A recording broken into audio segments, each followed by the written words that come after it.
I'm moving on from the debacle that was Miami versus Georgia Tech. And just because you move on, just because you forgive, you never, ever forget. So, Mario Cristobal, you have your report card. And the two blemishes on that report card so far, the two huge ones, is Middle Tennessee State and Georgia Tech. There's nothing we can do about that now. Let's move on and let's really talk about why I feel like I don't want to say I'm happy, because I'm not happy that we lost last week's game, but let's just say I think good things are coming. I think this team can battle back and go in and face North Carolina head to head, and hopefully we come out with the dub, okay? So after the debacle, man, I saw some stuff. When you rewatch the game and the camera pans to Inez Cooper and he slams his helmet down. Now, this is a Georgia Tech loss. This isn't the national championship loss. This isn't the ACC championship game loss. This isn't against Florida State. This is a Georgia Tech loss. We got Inez Cooper slamming his helmet down. We got Matt Lee crying, bawling because he's so upset with the loss. We got Don Chaney, who's upset with what just happened, and he's taking a lot on him, and he's bawling. He's crying.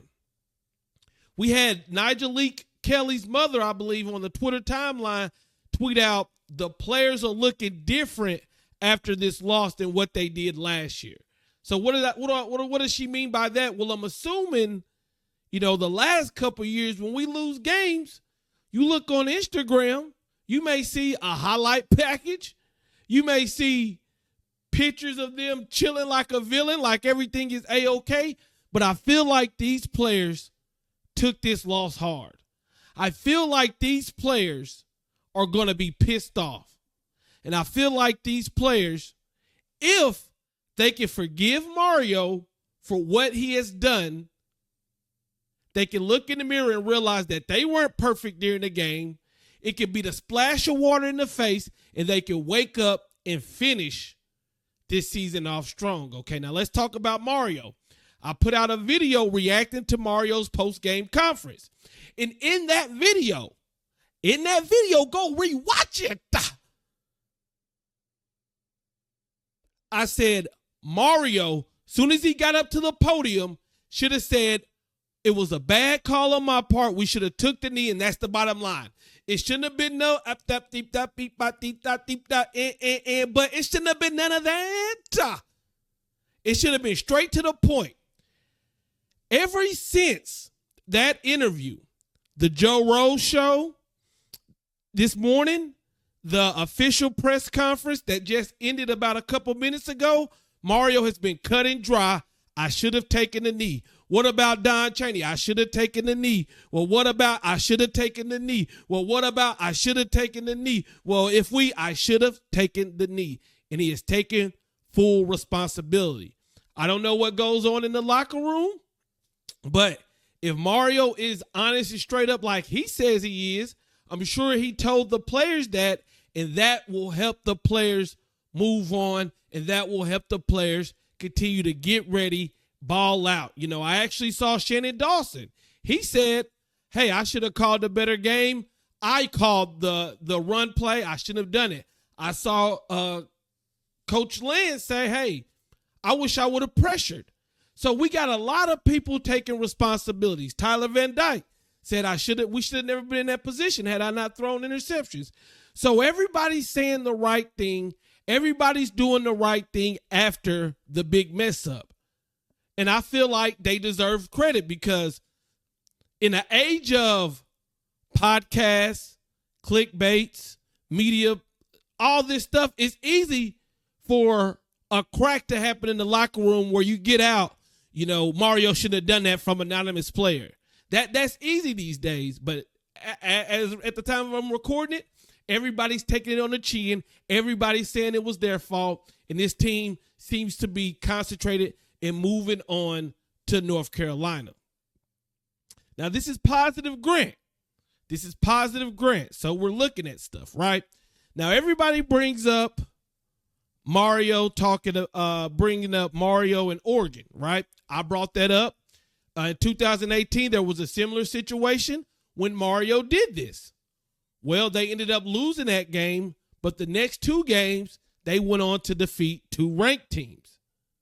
Mario, I hope you got a secret recipe to after you make a big mistake, you know how to get you know how to get this team on the right tracks, because we got a couple big hitters coming up that we need to win, right? Miami versus the best way, right? The best way to get over a heartbreak, the best way to get over something like this is to go into next week and win the game. And this isn't just, if we were playing a team like Temple this week and we beat them, the bad taste of Georgia Tech would still be in our mouth. But if we can go and beat North Carolina, improve to 5-1, even right now, I know we cannot forget that we lost to Georgia Tech. But if we just step back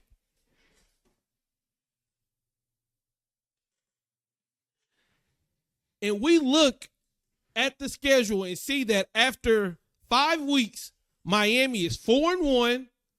We still got to play Louisville. We still got to play Florida State. We still got to play Clemson. We still got to play UNC.